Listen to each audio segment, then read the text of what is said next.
Buenos días a todos. Vamos a presentarle unos circuitos rectificadores de electrónica de potencia.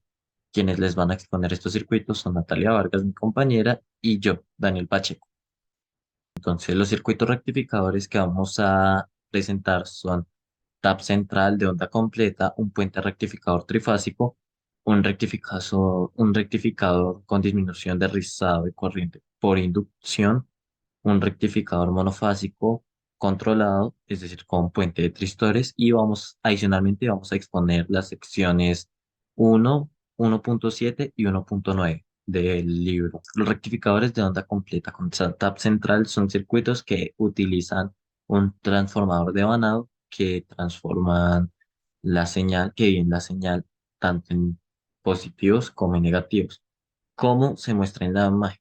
En la imagen se muestra que solo se están utilizando dos diodos para la rectificación, en el cual es el diodo superior va a rectificar las señales positivas y el diodo inferior va a rectificar las señales negativas. Eh, a continuación tenemos un circuito rectificador de tap central alimentado con 120 voltios AC. Entonces, como se puede observar en una de las gráficas, la gráfica del lado derecho en la parte inferior es la gráfica de la señal AC como tal, y la gráfica que está encima es ya la señal rectificada. Como podemos ver, se rectifican tanto el lado positivo como el lado negativo. Y ahora, las gráficas que están del lado izquierdo son las rectificaciones de la corriente, en donde podemos observar que el DK-D1 es la corriente rectificada por el diodo 1, y eh, la gráfica que se muestra en D2 es la corriente rectificada en el diodo 2. ¿Por qué se muestra así la gráfica? Pues como podemos observar, está rectificando las ondas positivas el diodo 1 y el diodo 2 está rectificando las ondas negativas. Continuamos con el puente rectificador trifásico, el cual cuenta con 6 diodos conectados de la forma en que se muestra en esta ilustración, junto con una carga resistiva. Para la primera gráfica tenemos las señales generadas por la fuente trifásica, las cuales están desfasadas 120 grados cada una. Para la parte superior de los diodos tenemos que estos están encendidos en la parte superior de la onda cuando se generan los picos positivos, y para los inferiores están encendidos en la parte de los picos negativos. Para verificar la onda rectificada que se genera, se hace una división cada 60 grados, por lo cual en esta parte conducen dos diodos. Entonces en la primera parte conduce el diodo 1 y el diodo 5, el cual sería entonces diodo 1 está conectado a R y el diodo 5 está conectado a la fase S. Entonces observamos acá la onda RS, por lo que se generaría un pico en esta zona. Para la siguiente parte estaría conduciendo el diodo 1 y el diodo 6, lo que sería la fase R y la fase T. Entonces observamos este pico, ya que como esta es la fase TR, lo que sería lo inverso, generaría aquí esta montañita. Y seguimos con entonces el diodo 2, que estaría conduciendo con el diodo 6. Entonces sería el diodo 2, que sería S, y el diodo 6, que sería ST. Entonces generaría ya la próxima montaña. Y así sucesivamente hasta que se genere toda la onda rectificada para cada uno de los diodos. Como vemos en la siguiente diapositiva, presentamos la simulación para el puente rectificador trifásico, que como ya mencioné está compuesto de los 6 diodos y la carga resistiva. Entonces conectamos el osciloscopio a cada una de las fases para visualizar las ondas generadas, y lo conectamos a la salida para evidenciar la onda rectificada. Y aquí, como se muestra, coincide con los picos superiores de la onda. Ahora, los rectificadores con disminución de rizado de corriente por inducción. Estos rectificadores también se les puede llamar como rectificadores de onda completa con filtro inductivo. ¿Qué es lo que pasa con este, esta bobina de inductancia? ¿Sí? La bobina de inductancia aumenta la resistencia efectiva del circuito y reduce la eficiencia energética del sistema. La inductancia se utiliza para almacenar la energía y reducir la variación de corriente en la carga. Cuando los diodos rectificadores conducen la corriente que fluye a través de la inductancia y se almacena en el campo magnético de la bobina. Cuando los diodos rectificadores se bloquean, la energía almacenada se libera y mantiene la corriente en la carga durante el tiempo en la que la imitación no proporciona voltaje. ¿Qué quiere decir? Es decir, mientras la corriente AC no proporcione una señal, la bobina va a estar descargándose. Como se ve en el circuito, tenemos un rectificador monofásico de inducción en donde la gráfica de arriba muestra la salida, digo, la entrada al inductor donde se ve la disminución del rizado.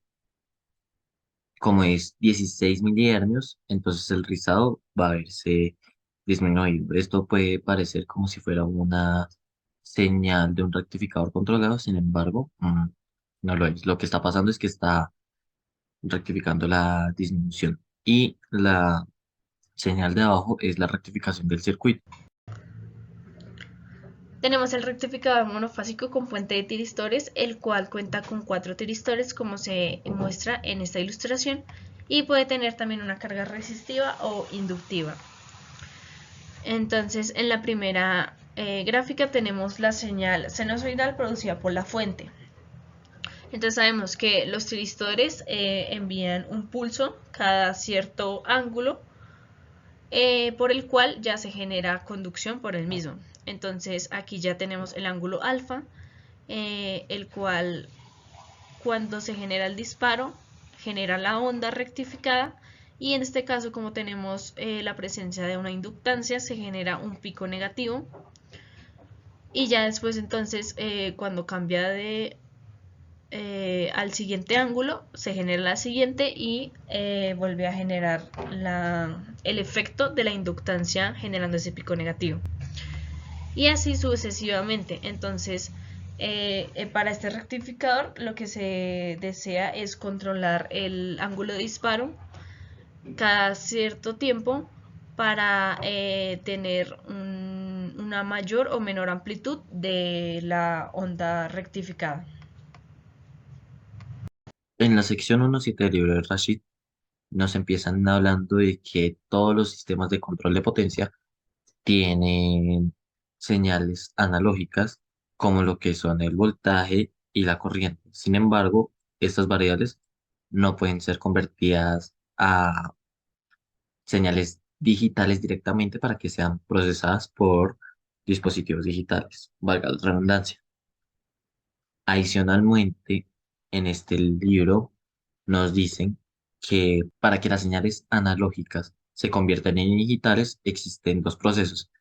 El proceso de muestreo que consiste en tomar muestras de señal analógica a intervalos regulares de tiempo y la de cuantización que consiste en asignar un valor digital a cada muestra tomada. También nos dice que la resolución de la conversión analógica a digital se refiere al número de bits utilizados para representar cada muestra. Tenemos como ejemplo la imagen que se muestra en donde la señal se controla por medio de un switch, en donde VG es la señal analógica y a través del switch se convierte en una señal digital, como se muestra en la imagen.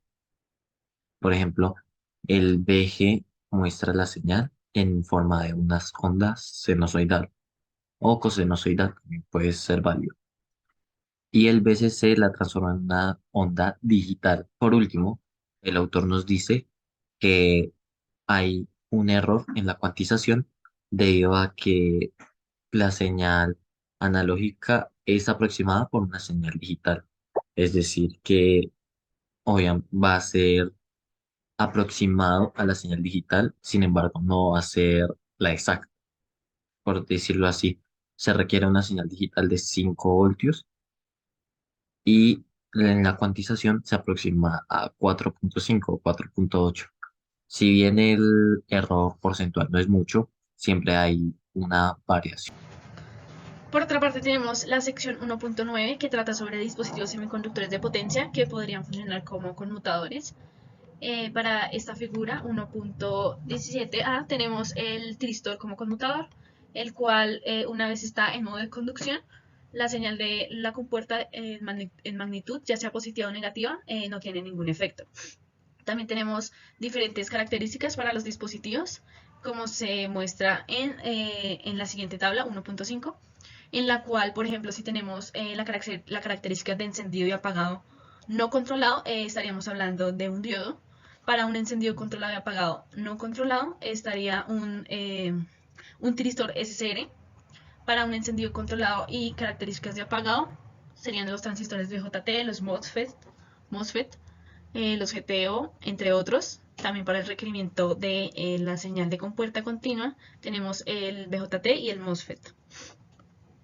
Entre otras características tenemos la capacidad de soportar voltaje bipolar, donde se encontraría el transistor SCR, y el pulso de compuerta, donde también estaría el tristor SCR y el GTO.